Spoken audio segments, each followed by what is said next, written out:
Jamie would call me, first words out of his mouth were, "What the hell is going on?" And that would always launch us into some long night with kids, what was going on in lives. I met Jamie 47 years ago. It's almost a half century. I was working at KXYZ, a radio station here, the Fannin Bank building, it used to be there. And I was leaving one day and in walks this guy in a leisure suit, long blonde hair, little cookie duster mustache. He said, I was told to report today they just hired me as a salesman. Oh Lord, where'd they find this green bean? It turns out he was a pretty good salesman. And we got to know each other, and both of us were single, divorced actually, single fathers. And we got to doing stuff together because there was a lot of social activity in the city. And we ended up going to these events, and I kind of figured out this is a nice guy. I like him. And so we kind of started to become good friends. After a couple of years, we determined that if you weren't working for an FM radio station, you probably should make a change because they were increasing their audience. So I went to work for a station, KYND, and Jamie went with KRPD. And about that time, a lot of the stations here in town did what are called trade-outs. Some of you know that. We would trade out for restaurants, cars. Hell, we even traded out for Astros tickets. So, when you're single and paying child support, it's good to have a free lunch now. One of the places Jamie and I liked to go was Cordman's. It was out on Louisiana Street near where Brennan's is. One day we were there with St. Patrick's Day. And as we were leaving, we drove past a building and we saw what looked like some people sitting out in front in chairs. And we got closer and Jamie said, "Make the block." We came back around and it was a bunch of very elderly men sitting in wheelchairs, and everyone on that little green derby hat with a strap around his neck. Jamie and I looked at each other and they said, 30, 40 years down the road, that's going to be you. We did a lot of fun things together. He called me one day and he said, "I've got some tickets to a show. So the Western band that's new, you want to go?" And I said, "Sure."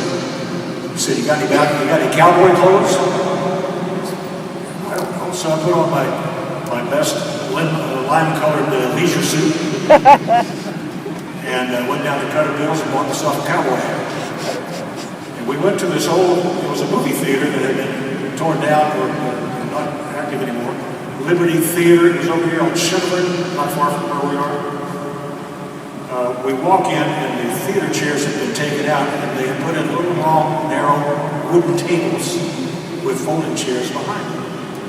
So we go in, we're sitting down, this crowd starts, the place fills up, and the next thing you know, these funny looking cigarettes start to get past me down the aisle.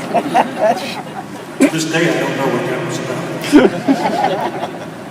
Anyway, this long drink of water comes out on stage, says his name is Ray Benson.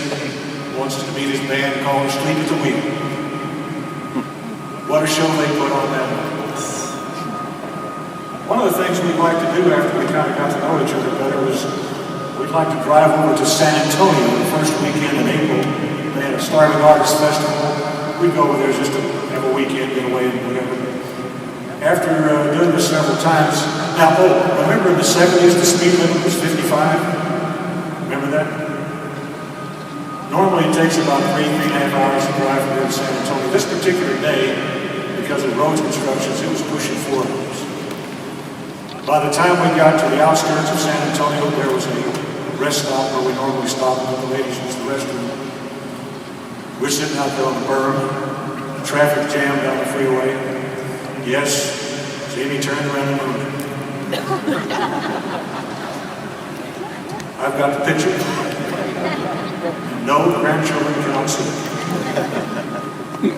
Some years later, I married a second time and Jamie was there at the wedding reception. We had it at the Galleria Hotel, top floor, nice reception. Yes, I traded it out. And at some point during the thing, Jamie disappeared. He took my 3 sons, went down to the front desk, told the desk clerk that he was the best man, and they wanted to take a bottle of champagne and some gifts up to the room as a surprise. They went to the room. Jamie taught my sons how to short sheet a bed. That was a joke. Years go by, and the station I was working for here got sold.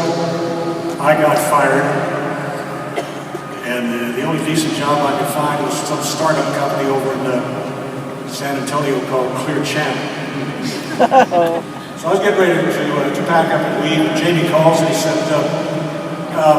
you do anything? I said, why? He says, well, I've met someone, and I want you to meet her. I said, okay, bring her over. So he comes over and in walks this stunning, beautiful woman. He says, I want you to meet Teresa. I said, oh Lord, Jamie, she's 2 steps above your pay grade. Now, Teresa's dad, Jack Flanagan, I never met him. Jamie used to talk about him. He was really a dynamic gentleman.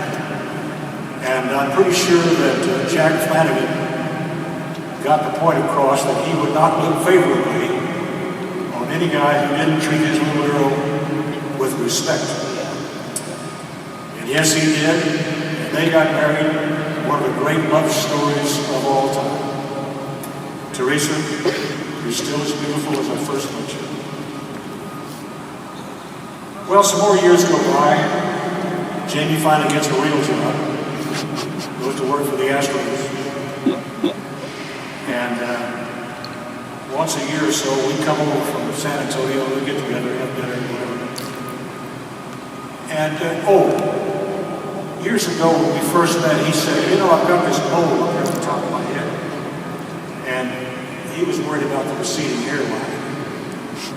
And he said, if that hairline ever gets back to where that mole is, I'll just cut it off. So we come over for an event, and he says, I'm going to be a little late. He says, meet me over at the Vic and Anthony's and we're having dinner. So we're sitting there having a drink, and in walks Jamie with Claire, Captain Chrome Dome walks in. I walked up and I said, Jamie, this will take a little getting used to. But we did. I tell you all this stuff because Jamie was a joy to be around. We always had fun when we were together. I never knew Jamie to ever be unpleasant to anyone. The one thing I guess I could always say about him, and I made sales calls with Jamie, was when he walked into a room, it lit up. You knew he was there. And he could read a room better than anybody I've ever known. We had a situation where a major advertising agency in New York, Ogilvy and Mather, opened a Houston office to service their Gulf oil account. And they sent a media buyer down from New York named Tom Brandon. Well, all the radio stations would try to make appointments to call on Tom, and they bought. Tom would not return phone calls. Tom would not make appointments. One day I was going back home. I was living in Woodway Square at the time, 2nd floor, and I walk in as I usually do, grab a beer in the refrigerator and go out on the deck, smoke. Well, we did in those days. I'm standing there, and I look over at the balcony next to me. There's this very rotund gentleman there with no shirt. He looked like Buddha. Bald hair, long button chops. He had his grill going. Hey, neighbor, he says. Just moved here. He said, let's come over and have a beer. He said, my name's Tom Brandon. I would get on the phone. Now, this is before cell phones. Everybody had a phone. I called Jamie. I said, you're not going to believe this. I I said, get over here as fast as you can. So he does. And, well, long story short, our competitors never really figured out how come we get more budget than they do. I know every one of us here has got stories about Jamie. We can tell. I could stand here for a couple hours and talk. Teresa said, don't get lonely. I said, give me this if you think I am. But I guess I'd like to talk about what we probably should do as the greatest legacy for my friend. And that's to keep his spirit alive by talking about him, telling his stories. And all of us have them. So someday if somebody walks up to you and says, what the hell is going on? You tell them, well, let me tell you about my friend.